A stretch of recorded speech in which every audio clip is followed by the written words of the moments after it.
Salut à tous, donc là je suis en plein réglage, ça chauffe, donc il va falloir que je trouve pourquoi, vous voyez. Bon là c'est pas très méchant, hein. Je suis arrêté depuis 2 minutes, j'ai quand même pris 170 degrés tout à l'heure, voilà. Température extérieure il fait quoi, 28, 30. Donc là à la culasse je suis à un petit 130 degrés, ça refroidit vite, c'est déjà pas mal. Par contre là c'est choquant, à l'échappement j'ai tapé 180 degrés tout à l'heure, là c'est redescendu, hein. Vous voyez, puis on suit le faisceau. Voilà. Donc sortie de cylindre on a 110, 120, pas choquant, hein. 127 degrés. Donc là je vais contrôler la richesse parce que je la trouve un peu. Donc en fait la config c'est T6 préparé. Bas moteur, les anciens carters à l'ancienne là qu'on peut travailler. Ça c'est fait. C'est une bougie B9, culasse d'origine, donc c'est un diamètre 40. Je vais la jarter, je vais mettre un diamètre 46. Bon à l'image on connaît, hein. Le pot aussi, il est des brides à la cartouche. En fait j'ai sauté la cartouche, je l'ai enlevé, j'ai tout retiré. En fait tu as une plaque ici pour ceux qui connaissent pas. Tu as une bride, une chicane à cet endroit en fait. Tu as une plaque fermée avec un petit trou. Après tu as une deuxième plaque ici. Et bon, en gros les gaz ils sont freinés là, ils retapent ici. Puis ils essaient de s'échapper. Enfin dans l'autre sens bien sûr. Puis ils essaient de sortir. Mais bon c'est un vrai bordel. Moi ce que j'ai fait, j'ai tout coupé. J'ai réadapté un trou avec plein de trous. Un tube avec plein de trous. Un truc fait maison, pas très... On va dire pas très catholique. Je voulais pas acheter une chicane, une mitraillette à je sais pas combien. J'ai fait ça, ça va très bien. Donc les gaz sortent bien, y a pas de souci. En termes de bruit, ben c'est bon. Enfin c'est bon, j'ai toujours pas croisé les poulets, donc on verra bien. La bougie ça donne ça. Donc, vous voyez c'est pas trop vilain quoi. Mais moi je dirais... Je pense pas que ce soit la vis d'air le problème. J'ai l'impression que j'ai une prise d'air à la boîte à clapet. C'est une boîte à clapet mal aussi. Donc j'avais un problème avec la pipe là qui était pétée. J'ai réussi à en retrouver dans un petit magasin, un petit garage de roues dans le haut, c'est vers où ça, Pays de Montbéliard il me semble. Il lui restait en stock, du coup il me l'a bradé à 10 balles.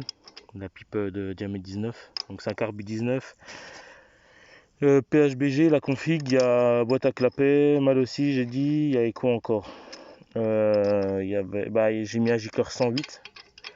Mais tu vois même avec un gicleur 108, j'ai l'impression que c'est trop pauvre quoi, je sais pas.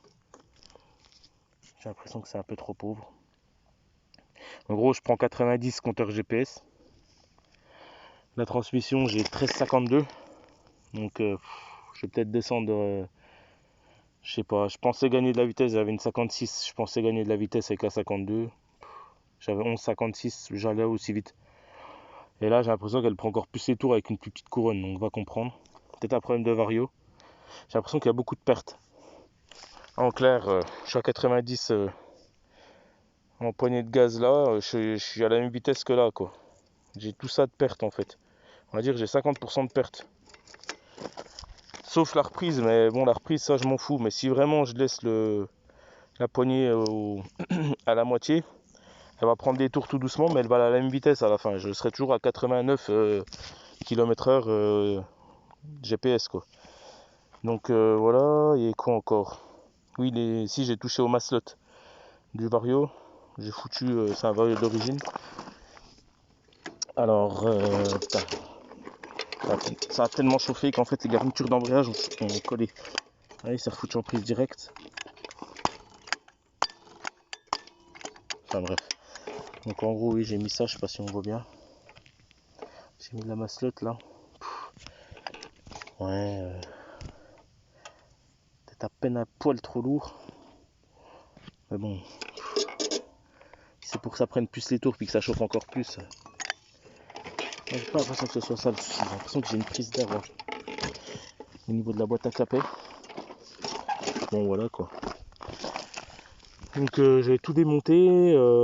J'allais à la même vitesse vitesse, j'ai mis un kit 75 mal aussi en fonte. Polini, pardon.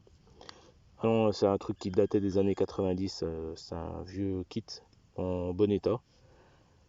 Mis à part le piston qui avait pris un petit coup à l'arrière, le gars il avait coupé à la jupe là. Enfin bref. Mais sinon, il tournait nickel. Je sais pas s'il prenait pas un peu plus les tours que celui-là en fait. Mais bon, je pense pas que ça vienne de ça. Moi j'ai l'impression que c'est cette putain de boîte à clapet qui me fait. Je sais pas, j'ai l'impression que j'ai des trous quoi. Donc qu'il y a de la perte, qu'il y a une embrouille là-dedans et que ce soit. Je pensais que c'était le carbu au début parce que c'est un moteur qui vibre à mort. En fait, je vais essayer de le caler sur des cylindres en bloc. Je vais essayer. Je sais pas, trouver un système avec des cylindres en bloc de bagnole, je sais pas, un truc. On verra bien. Par contre, je pensais que c'était dû aux vibrations que le carbu se dévissait, donc j'ai réussi à le bloquer de chez bloqué. Là, il est vraiment, il est gainé. Hein. J'ai fait 100 km, il n'a pas bougé. Et franchement, ça vibre. C'est un truc, on a plein les pieds quoi. Donc là, je vais tester, puis je vous redis. Oui. J'ai foutu une cale d'en base, deux joints d'en base, un joint de culasse. J'ai essayé les joints alu en fait. On me conseillait de mettre des joints alu en joint de culasse. Enfin, j'ai lu ici et là qu'il fallait mettre des joints alu alors qui étaient beaucoup plus fiables.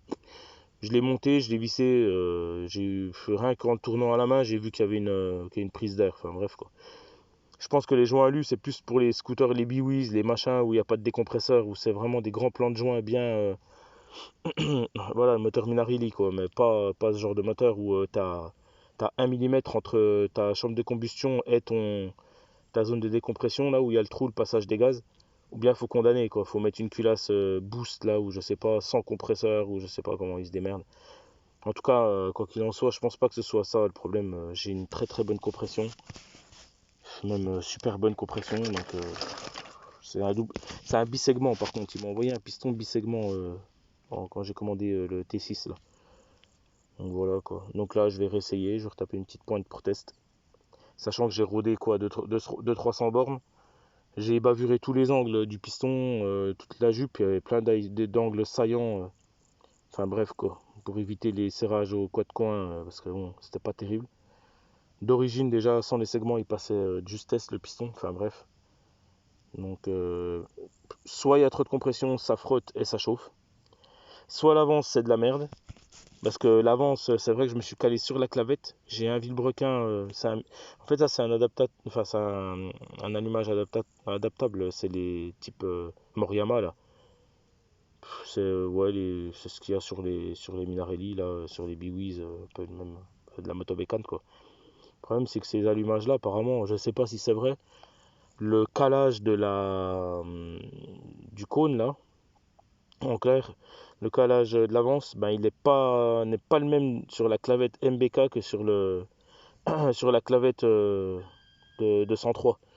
Et du coup, moi, je me suis fié à ça au début. Parce que je pensais que le point Moreau, ça coïncidait à peu près. Il y avait les repères à peu près devant. Je suis pas très précis. Est-ce que ça chauffe à cause de ça? Si vous avez des avis, des opinions, des suggestions, franchement, n'hésitez pas. Des techniques aussi pour le... Je suis preneur. Hein.